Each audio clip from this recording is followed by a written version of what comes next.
여러분,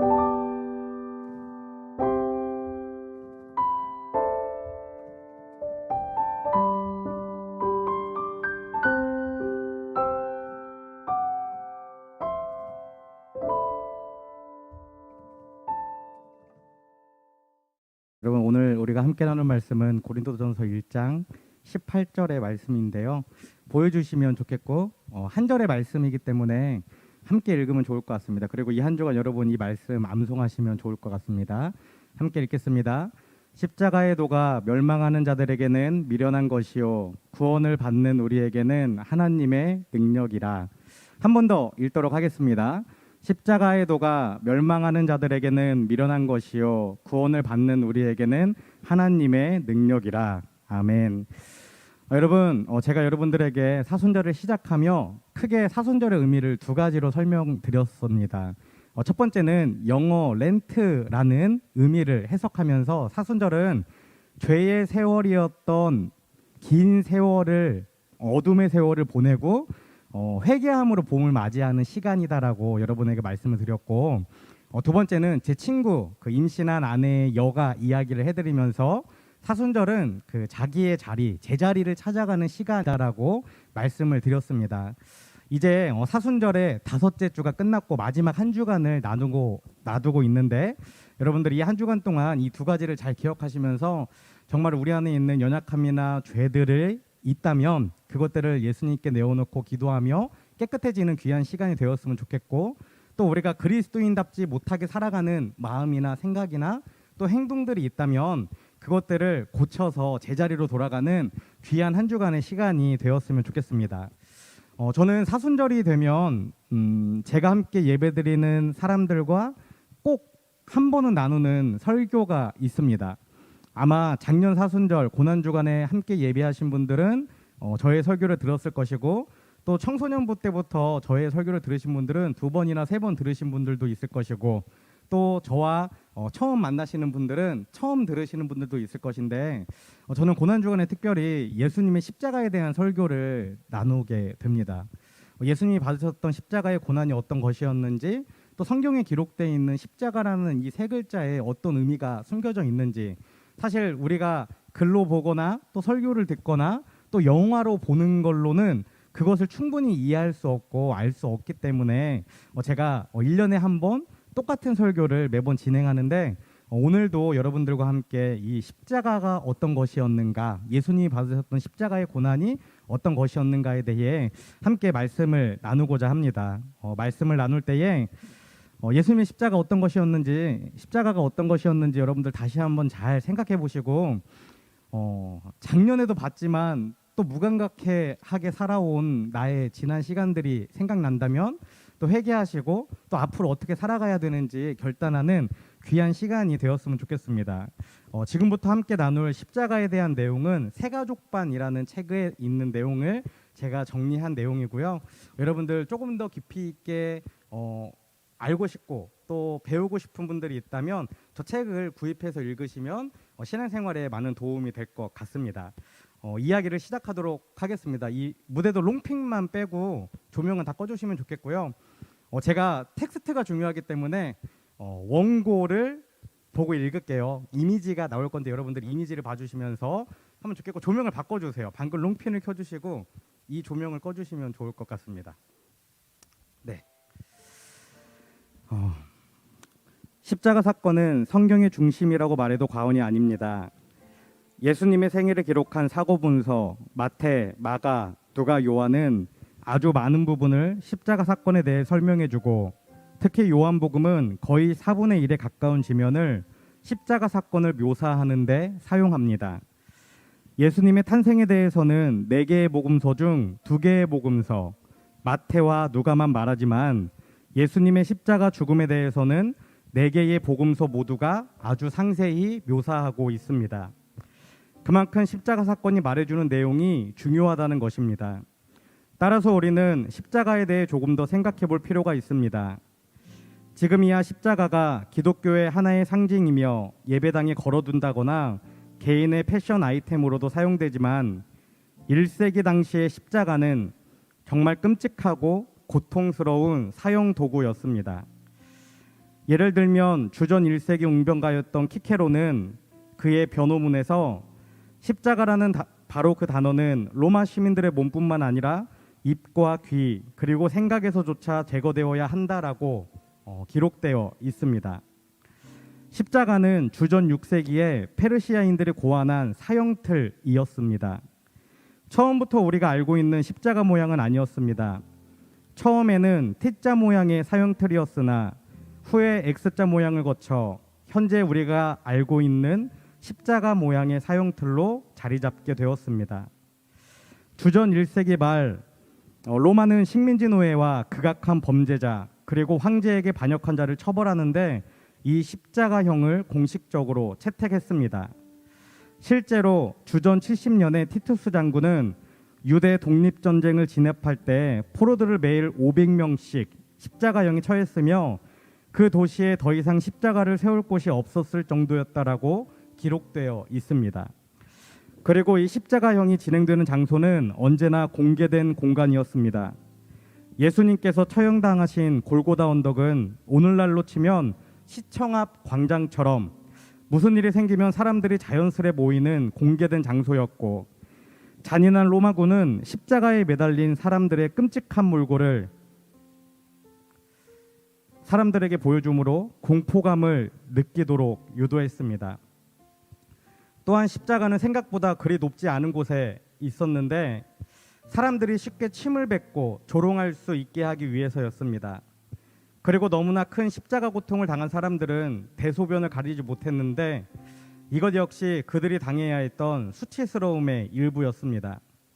뿐만 아니라 이 십자가 사형은 끔찍한 고통을 수반했는데 그것은 십자가에 못 박히시기 전에 이미 엄청난 고문이 있었다는 사실입니다. 예수님의 경우에는 채찍 39대와 가시관이 그것이었습니다. 로마 병사들은 예수님을 끌고 와서 지면으로부터 50m 정도, 50cm 정도 올라와 있는 기둥에 묶었습니다. 무릎을 세운 채로 앉을 수 있도록 말이죠. 그리고 옷을 다 벗기고 채찍질을 준비합니다. 그런데 그 당시 사용했던 채찍은 지금 우리가 생각하는 채찍이 아니었습니다. 우리가 생각하는 채찍은 그냥 한 가닥 줄로 된 벨트와 같은 그런 채찍, 가죽줄입니다. 그런데 로마 역사를 보면 그 당시 형장에서 사용되었던 채찍은 그런 것이 아니었다라는 것입니다. 그 당시 사용된 채찍은 가죽줄 9개가 하나의 손잡이에 묶여 있었습니다. 그리고 그 한 가닥 가죽줄마다 동물의 이빨, 발톱, 뼈, 날카로운 노시나 쇠 조각들이 전부 박혀 있었습니다. 이런 채찍을 죄수에게 사용하기 전에 24시간 물에 담가 두었다라고 합니다. 왜 물에 담가 두었겠습니까? 그 가죽이 물을 흡수해서 더 무거워지라고, 더 무거워지라고 가죽을 물에 담가 두었던 것입니다. 로마 병사들이 예수님을 고문하기 위해 데리고 와서 기둥에 묶어놓고 옷을 다 벗긴 다음 채찍을 드는데 이미 그 채찍은 물을 가득 흡수했기 때문에 결코 만만한 무게가 아니었습니다. 우리가 영화에서 보거나 상상하는 것처럼 도저히 한 손으로 들 수 있는 그런 가벼운 채찍이 아니었다라는 것이죠. 그래서 신체가 건장한 병사 한 명이 이것을 들 때는 두 손으로 들어서 두 손으로 내리 찍었다라고 합니다.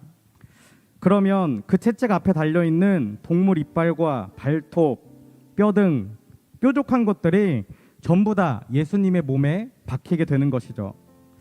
그런데 그것을 그냥 떼어내지 않았다고 해요. 박혀있는 그 채찍을 끄집어 내리는 겁니다. 긁어내는 거예요. 그러면 몸에 있는 모든 살점, 근육 덩어리들이 어떻게 되겠습니까? 전부 다 떨어져 나가게 됩니다. 예수님은 이런 채찍을 몇 대 맞으셨는지 여러분 아시나요? 40대에서 한 대를 감안 39대를 맞으셨다라고 기록하고 있습니다.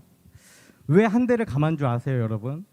40대까지 맞은 사람들은 보통 죽음을 경험할 수밖에 없었기 때문에 십자가형을 감당할 마지막 힘, 십자가를 지고 십자가 처형을 감당할 수 있는 그 마지막 힘을 남겨두기 위해 한 대를 감안 39대를 때렸다라는 것입니다. 그런데 39대를 때리는 방식이 또 정확하게 정해져 있습니다. 왼쪽 어깨 13대, 오른쪽 어깨 13대, 그리고 무릎을 세워 꿇고 있었기 때문에 목에서부터 척추를 타고 내려와서 아킬레스건까지 13대, 이렇게 39대였다라고 합니다. 여러분, 만약 우리가 이렇게 39대의 채찍을 맞았다면 우리의 몰골이 어떻게 될지 혹시 상상이나 가시나요? 그런데 예수님은 거기에서 멈추지 않고 머리의 가시 길이가 약 30cm나 되는 가시관을 쓰셔야 했습니다. 이런 예수님을 향해 모든 역사학자들이 한 가지 동의하는 사실이 있습니다.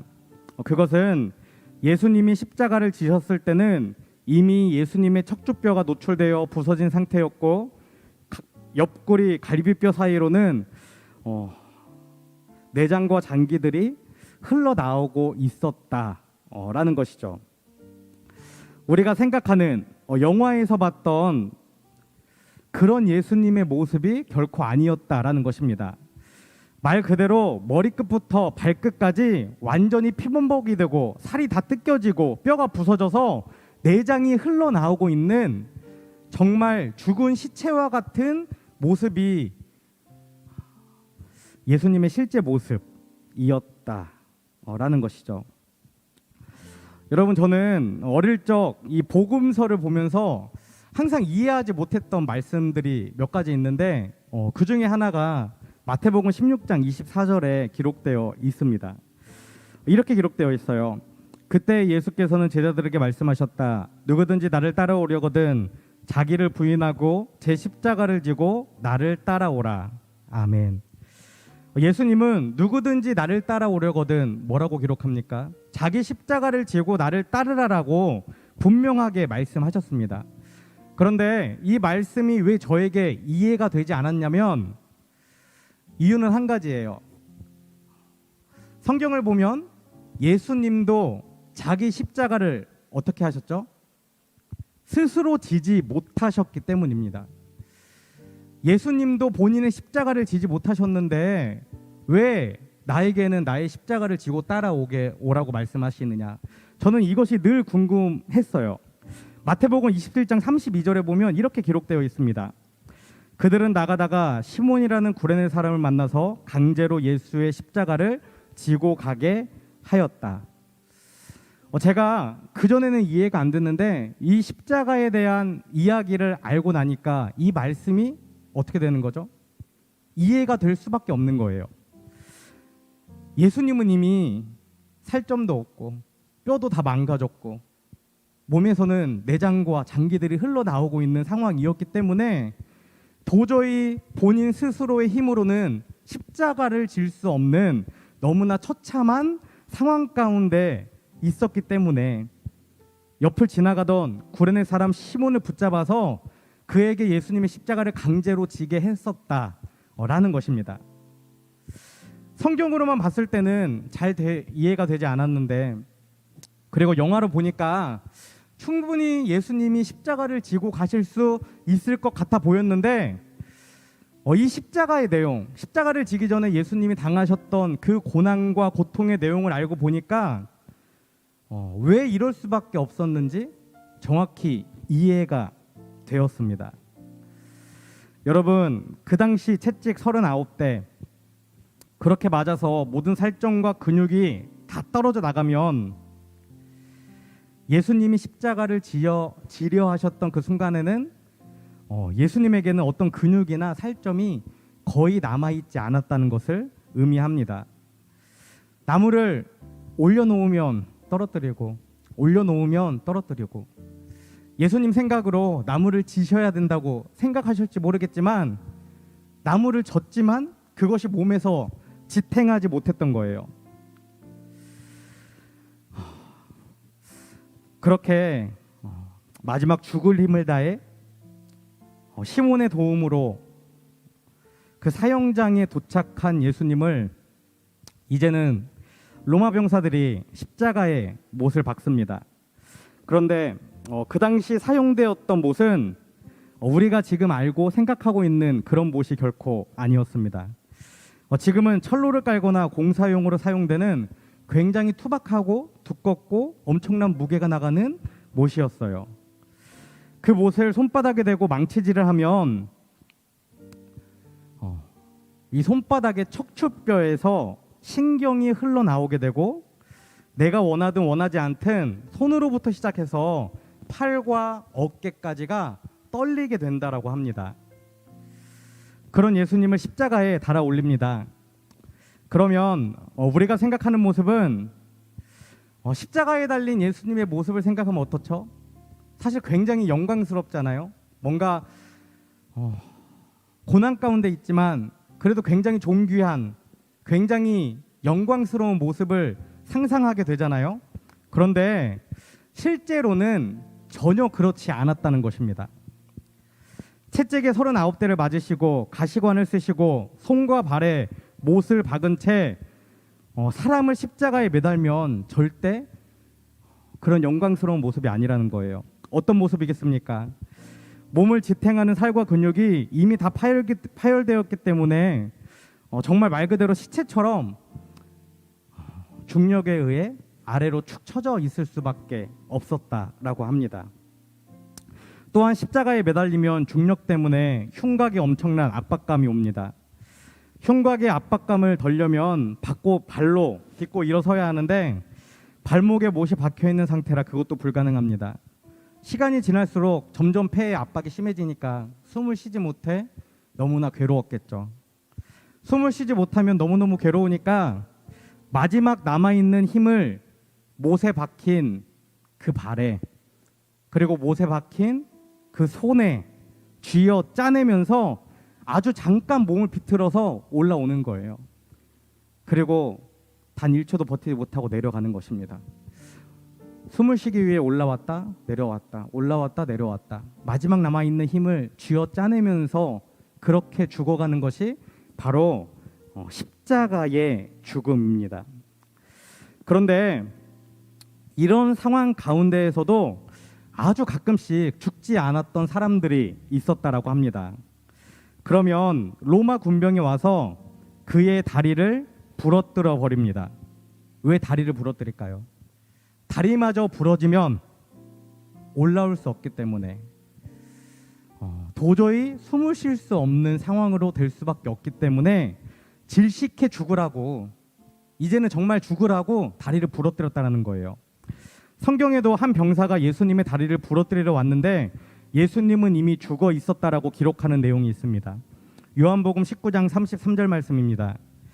예수께 와서는 그가 이미 죽은 것을 보고서 다리를 꺾지 않았다. 그런데 그 다음에 아주 잔인한 장면이 이어집니다. 이미 죽어있는 예수님의 옆구리를 한 군인이 창으로 찔렀다라는 거예요. 요한복음 19장 34절 상반절에 이렇게 기록되어 있습니다. 그러나 병사 하나가 창으로 그 옆구리를 찌르니. 여러분, 우리가 뭔가를 찌르는 건 어떤 거죠? 그냥 이렇게 찔러보는 거예요. 어떤 나쁜 의도를 갖는 것이 아니라 손이 체했을 때 손을 따기 위해 바늘을 찌르듯이, 그냥 옆에 있는 누군가를 좀 겁주거나 놀리기 위해 손가락으로 찌르듯이 그렇게 찔렀다는 것이죠. 그런데 여기 성경에서 기록하고 있는 옆구리를 찔렀다라는 것은 숨통을 끊을 마지막 결정타라는 의미를 가지고 있습니다. 이미 예수님께서 죽어 있었다라고 성경에 기록하고 있는데 그 병사가 죽어 있는 예수님의 옆구리를 다시 한번 찌르면서 완전하게 조금이라도 생명이 남아 있다면 그 생명마저도 완전하게 끝장을 내겠다라는 거예요. 십자가 위에 달리신 예수님을 십자가 밑에 있는 군인이 창으로 찔렀기 때문에 어떻게 됐을까요? 창이 대각선으로 들어가서 심장을 관통했습니다. 성경에는 창이 그 몸을 관통하는 순간에 피와 물이 예수님의 몸에서 흘러나왔다라고 기록합니다. 요한복음 19장 34절 제가 다시 한번 읽어드리겠습니다. 그러나 병사들 가운데 하나가 창으로 그 옆구리를 찌르니 곧 피와 물이 흘러 나왔다. 병사가 예수님의 옆구리를 찌르니 피와 물이 흘러나왔다라고 기록하고 있습니다. 1986년 미국의 의학지인 자마에 예수 그리스도의 육체적 죽음에 관하여라는 논문이 실렸는데, 이 논문에서는 예수님의 몸에서 피와 물이 함께 나왔다라는 것에 대해 이렇게 기록하고 있습니다. 아마도 물은 늑막과 심장의 액체를 가리킬 것이다. 피가 먼저 나왔을 것이고 피보다 적은 양의 액체가 나왔을 것이다. 아마 저산소증에 이어서 심장 발작의 과정이 있었을 것이고 늑막과 심낭에서 유출이 발생하여 물의 양에 더해졌을 것이다. 조금 어려운 말인데 이것을 간단하게 한마디로 얘기하면 이렇다고 해요. 예수님의 몸 안에서 심장이 폭발해 버렸다는 것입니다. 심장이 터져버렸다는 거예요. 시체를 해부했을 때 몸에서 피와 물이 동시에 나오는 경우는 딱 한 가지 원인이라고 합니다. 말할 수 없는 통증 때문에, 말할 수 없는 스트레스 때문에 사람의 육신 안에서, 그 몸 안에서 심장이 그 고통을 견디지 못하고 터져버리는 것. 그 경우에만 사람의 몸에서 피와 물이 동시에 나온다는 것이죠. 여러분, 예수님은 이렇게 십자가의 고난 가운데에 우리가 상상할 수 없는, 생각해보지 않았던 이런 아픔과 고난 가운데에 죽으셨습니다. 예수님은 하나님이셨지만 우리와 똑같은 육체를 가지고 이 땅에 오신 사람이셨기 때문에 그 고통은 이루 말할 수 없는 너무나 큰 것이었죠. 그런데 이 육체적 고통이 다가 아니었습니다. 십자가가 예수님이 당하신 육체의 고난이라면 예수님은 마음의 심적인 고난도 당하셔야만 했습니다. 예수님은 십자가에 달리시기 전 자신이 십자가에 달리실 것이라는 사실을 이미 알고 계셨고 마음으로 심하게 아파하시고 또 고민하셨습니다. 마태복음 26장 38절에 이렇게 기록되어 있습니다. 그때 예수께서 그들에게 말씀하셨다. 내 마음이 괴로워 죽을 지경이다. 너희는 여기에 머물러 나와 함께 깨어 있어라. 예수님은 내 마음이 괴로워 죽을 지경이다라고 자신의 괴로운 마음을 말씀하시며 제자들에게 함께 있어달라고 요청하셨습니다. 내 마음이 괴로워 죽을 지경이다. 여러분 가끔 살다가 그런 생각 해보시지 않나요? 내 마음이 너무 괴로워 죽을 지경이다. 내 마음이 너무나 괴롭다. 누군가 나와 함께 있어주면 너무나 좋을 것 같다는 생각 하시지 않나요? 예수님도 예수님이 당하셔야 될 그 십자가의 무게를, 고난을 아셨기 때문에 너무나 괴로운 마음을, 아픈 마음을 이 말씀 가운데 표현하고 있는 것입니다. 십자가에 대해서 알기 전에는 이 말씀이 깊이 있게 이해가 안 됐어요. 예수님은 하나님이신데, 예수님은 신이신데, 예수님은 위대하신데, 예수님은 구원자이신데, 예수님은 왕이신데, 예수님이 마음의 고난이, 마음의 괴로움이 있다고 말씀하시면 그게 얼마나 괴롭겠어. 말씀을 보면서도 저도 그렇게 그냥 웃어 넘겼어요. 그런데 이 십자가에 대한 내용을 알고 나서부터는 이 말씀이 절대 그렇게 들리지 않습니다. 예수님이 정말 내가 괴로워 죽을 그 순간보다 정말 더 괴로운 심정을 가지고 이 말씀을 기록하셨구나 라는 생각이 들었습니다.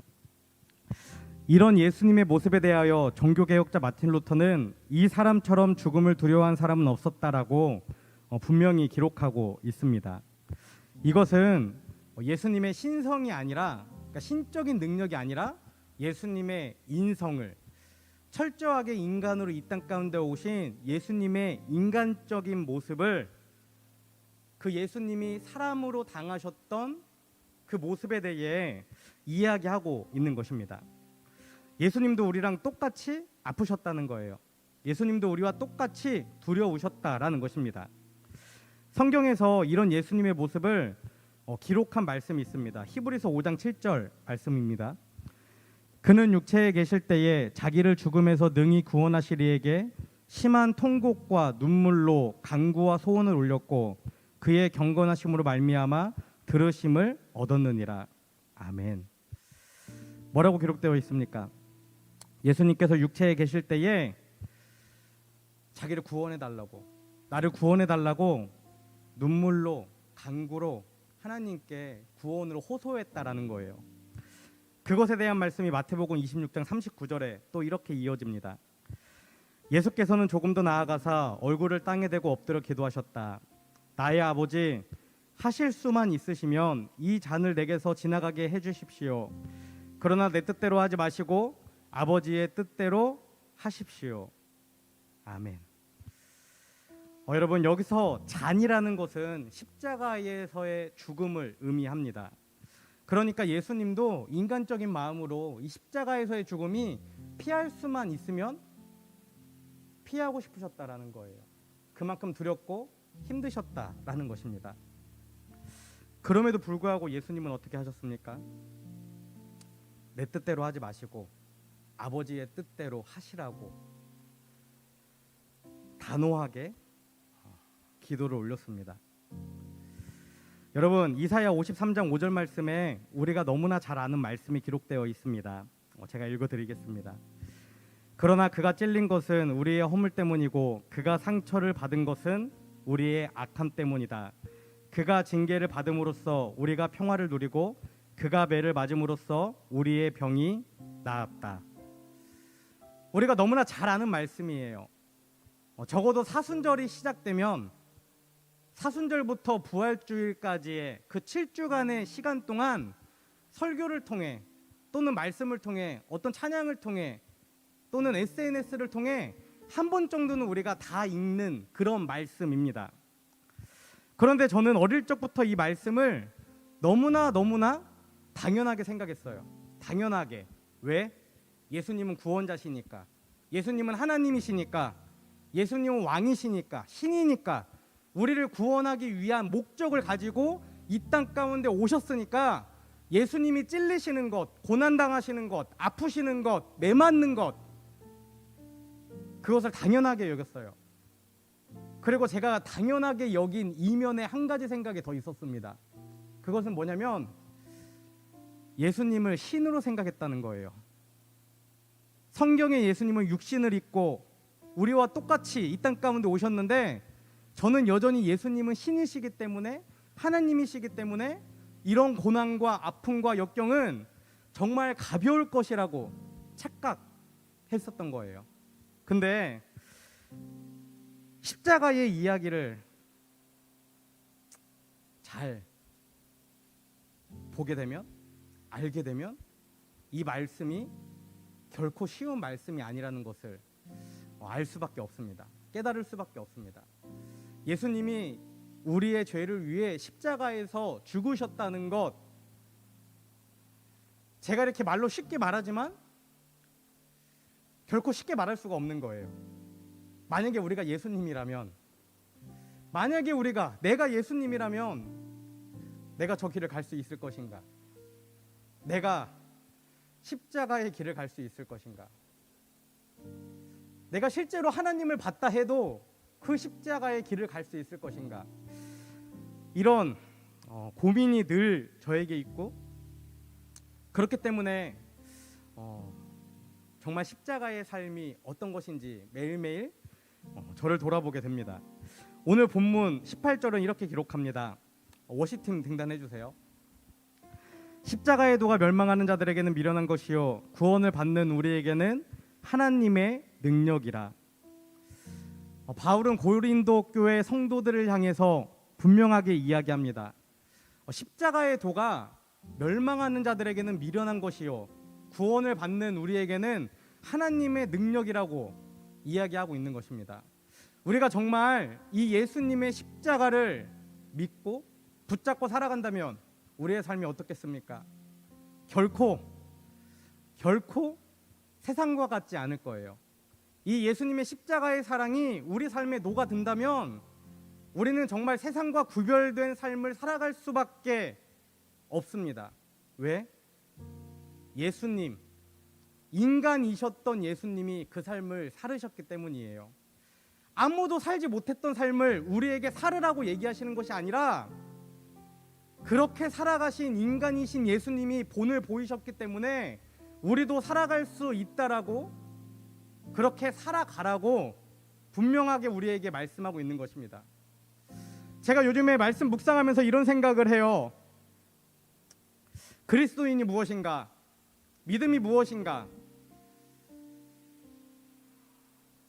이런 결론을 요즘에 내렸어요. 뭐냐면 인간다운 예수님처럼 인간답게 사는 게 그리스도인이구나. 인간다운 예수님처럼 인간답게 사는 게 복음이구나.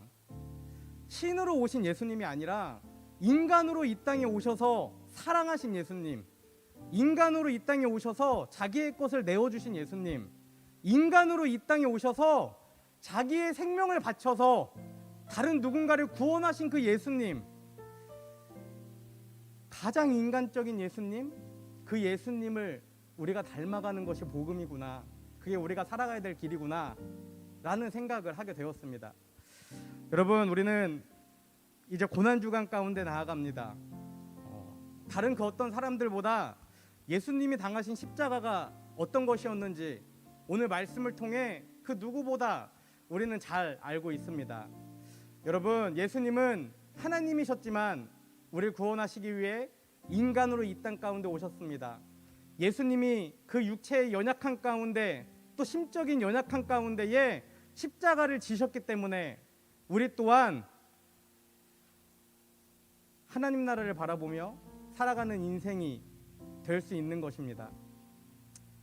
신인 예수님이 아니라 인간인 예수님, 함께 아파하고 함께 슬퍼하고 함께 눈물을 흘리시며 함께 통곡하셨던 그 예수님을 기억하면서 이 한 주간 정말 우리의 삶이 예수님으로 가득 채워지기를, 예수님으로 녹아나기를, 예수님을 향한 삶이 되기를 간절히 소망합니다. 우리 이 시간 예수 피를 힘입어 함께 찬양하고 기도하겠습니다.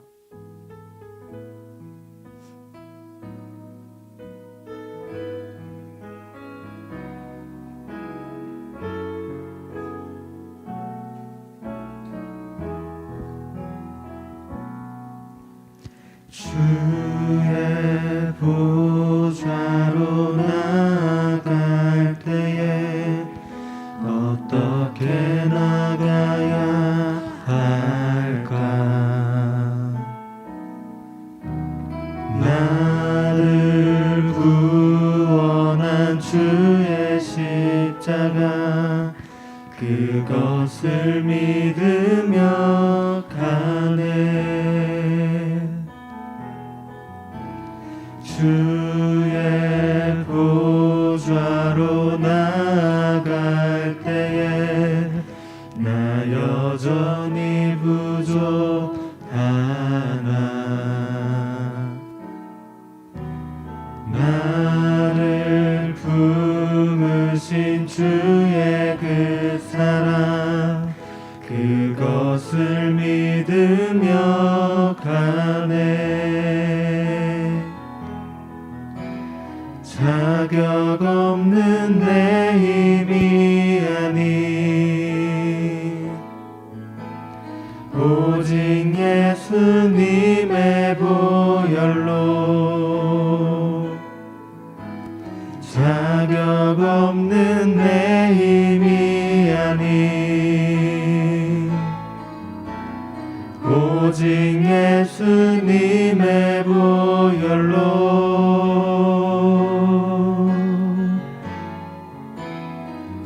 십자가의 보혈, 완전하신 사랑 힘입어 나갑니다.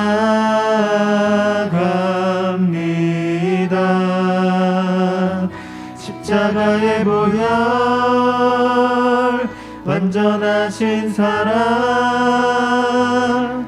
힘입어 한번 더 찬양합시다. 주의 보좌로 나아갈 때에, 주의 보좌로 나아갈 때에 어떻게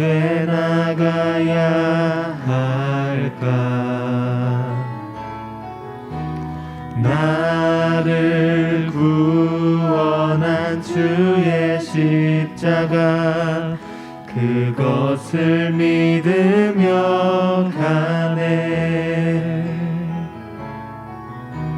주의 보좌로 나아갈 때에 나 여전히 부족하나.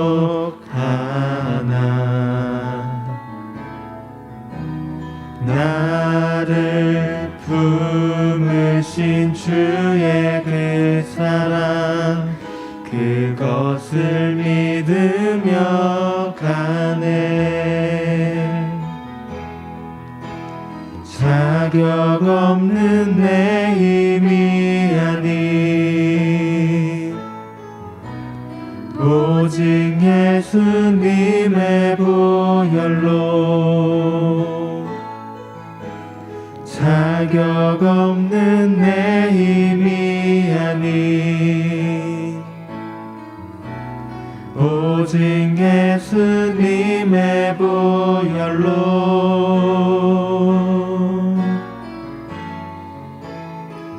십자가의 보혈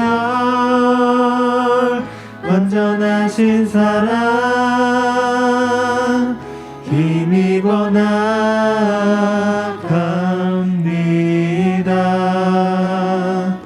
십자가의 보혈 완전하신 사랑 힘입어 예배합니다. 십자가의 보혈 완전하신 사랑 힘입어 나갑니다.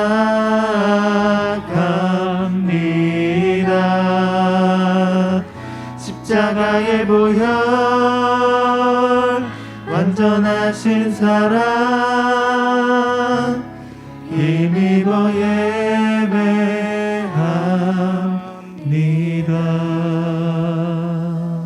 우리 이 시간 함께 기도하기 원합니다. 십자가의 도가 구원을 받는 우리에게는 하나님의 능력임을 기억하며 자기 십자가를 지고 그리스도를 따라가는 여디디아 청년들이 되게 하소서. 여러분, 예수님은 자기 십자가를 지고 나를 따라오라고 말씀하셨습니다. 아멘. 예수님도 지지 못한 십자가였지만 너무나 크신 사랑으로, 너무나 크신 고통으로, 고난으로 우리에게 충분한 사랑을 주셨음을 우리는 이 시간 확증하며 나아갑니다. 우리 안에 있는 죽음의 자리들이 무엇인지, 또 내가 지고 가야 될 십자가가 무엇인지 기억나게 하시고, 그 십자가를 지고 예수를 따라가는 인생이 되게 해달라고, 십자가를 자랑하는 인생, 십자가가 능력임을 고백하는 인생, 예수님의 십자가를 지고 가는 인생이 되게 해달라고 우리 주여 한번 외치신 후에 함께 기도하겠습니다. 주여! 할렐루야. 살아계신 하나님 감사합니다. 오늘도 주님의 은혜 가운데 저희들 함께 예배하며 하나님을 찬양하며 나아갑니다. 하나님, 오늘은 예수님의 십자가가 무엇인지 함께 말씀을 나누었습니다. 예수님이 당하셨던 십자가의 고난과 매와 채찍질과 그 아픔이 어떤 것이었는지 이 시간 함께 나누었습니다. 철저하게 인간으로 이 땅에 오신 그 예수님의 고난이 우리 삶에 이해되기 원합니다.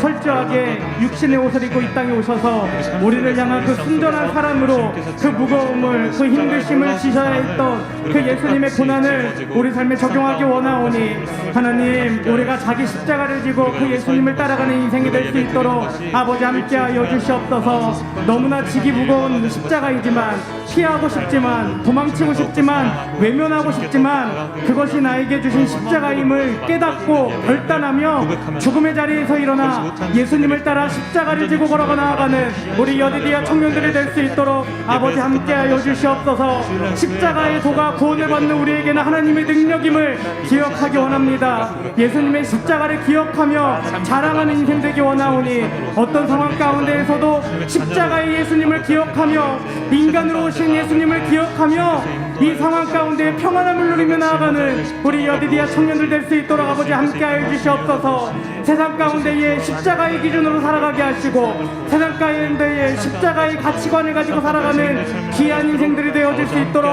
아버지 함께하여 주시옵소서. 주님, 우리 한 사람 한 사람 가운데에 성령의 능력을 더하시고 주님의 두 팔로 안아주시옵소서. 이끌어주시고 보호하시고 보존하셔서 이 악한 세상 가운데에 십자가의 사람으로 견고히 세워지는 귀한 인생들 될 수 있도록 아버지 함께하여 주시옵소서. 십자가의 도를 붙잡으며 나아가는 우리 여디디아 청년들 될 수 있도록 아버지 함께하여 주시옵소서. 사랑하는 하나님, 감사합니다. 오늘도 주님의 은혜 가운데 저희들 주님을 찬양하며 또 말씀을 나누며 하나님 앞에 나아갑니다. 하나님, 오늘은 예수님이 지셨던 십자가가 어떤 것이었는지 자세히 말씀을 나누었습니다. 예수님은 하나님이시니까, 신이시니까, 구원자이시니까, 왕이시니까 그 고난들을 너무나 쉽게, 우습게, 당연하게 받으셨던 걸로 착각했던 저희의 연약함을 회개하며 나아갑니다. 말씀에 기록된 것처럼 그는 근본 하나님의 본체시나 우리를 위하여 종의 형체를 입으시고 인간으로 이 땅에 오셨음을, 정말 뼈가 부서지는 온 장기가 흘러나오는 그 고난을 지셨을 뿐만 아니라 심적으로도 감당할 수 없는 너무나 큰 고난을 우리를 위하여 당하셨음을 이 시간 우리가 함께 나누었으니 그 십자가의 사랑을 우리가 기억하게 하시고 알게 하셔 주시옵소서. 또한 예수님의 말씀처럼 우리의 십자가를 지고 예수님을 따라가는 인생 되기 원합니다. 철저하게 인간이셨던 예수님이 보여주셨던 것처럼 우리에게도 부담이 되고 피하기 쉽고 어렵고 힘들고 외면하고 싶은 일이지만 하나님이 나에게 주셨다는 사실을 받아들이고 인정하며 그 십자가의 무게를 감당하며 사랑의 마음으로, 용서의 마음으로, 헌신의 마음으로 그 십자가를 지고 예수님을 따라가는 귀한 우리 여디디아 청년들이 될 수 있도록 아버지 함께하여 주시옵소서. 주님, 저희들 한 주간 고난 주간 가운데 나아갑니다. 간절히 소망하기는 이 고난 주간 우리가 거룩해지기를 원합니다. 정결해지기를 원합니다. 진실해지기를 원합니다. 신실해지기를 원합니다. 매일매일의 삶 가운데에 예수님을 묵상하며 말씀을 우리 삶에 심어 하나님의 사람으로, 복음의 사람으로, 예수님의 사람으로 변화되는 귀한 한 주간의 시간이 되기 원하오니 주님, 우리의 삶을 붙잡아 주시고 강권적으로 역사하셔서 주님께 붙들려 나아가는 귀한 한 주간의 삶이 될 수 있도록 아버지 함께하여 주시옵소서. 주님, 우리 가운데에 예수님의 부활의 기대가 있기를 원합니다.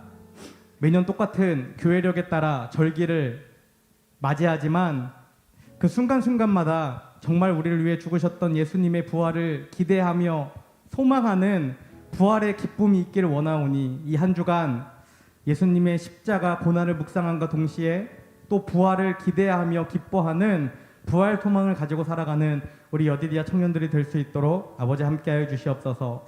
이 시간 하나님의 살아계심을 믿음으로 고백하며 정성껏 드려진 예물이 있습니다. 이 예물이 사용되어지는 곳에 하나님의 나라가 세워지게 하시고 날마다 구원받는 사람들이 더해지는 역사가 나타날 수 있도록 아버지 함께하여 주시옵소서.